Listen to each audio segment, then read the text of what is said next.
dedicated to this mess. Multiple call-ins have been refused, and there has been too little scrutiny of Homes for Lambeth. There was the secretive ownership and stewardship panel chaired by Matthew Bennett, who clearly was too close to all of this to provide any objective governance. The call-in we put together in 2020 to challenge the joint delivery plan was thorough, yet at the time you only let us look at risks surrounding COVID.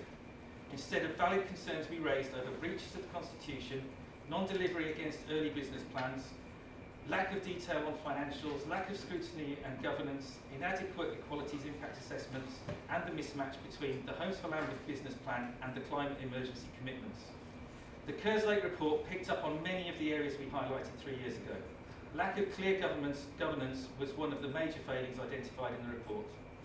This committee has failed to provide scrutiny, and the corporate committee has also failed to ensure that the governance of HfL was robust enough. It allowed HfL to run with the highest corporate risk scores for 5 years without changing anything. The recommendations in December 2020 were that the committee be regularly updated on progress, performance reviews and future board governance. But HfL didn't feature as an item in subsequent meetings until Simon Morrow's public notice question last month. HfL has not been operating to any wider housing strategy, as we still do not have one. Let's look at some specifics.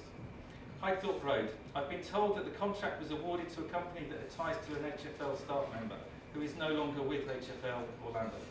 We do know that there has been no control over costs.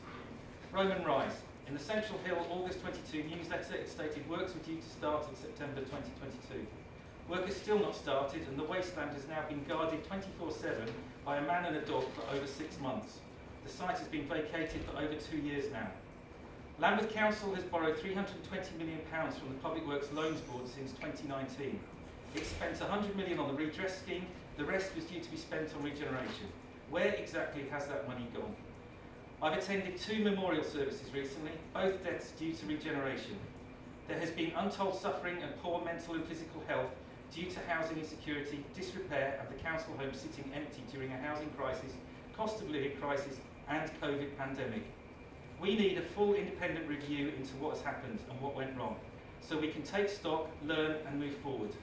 The council is still making the same mistakes, and I recommend that with the myriad of issues around housing in the borough, that we hold a citizens' assembly to look at how we deliver housing across Lambeth that takes account of the climate crisis. Thank you very much. Thanks, Pete. Next up is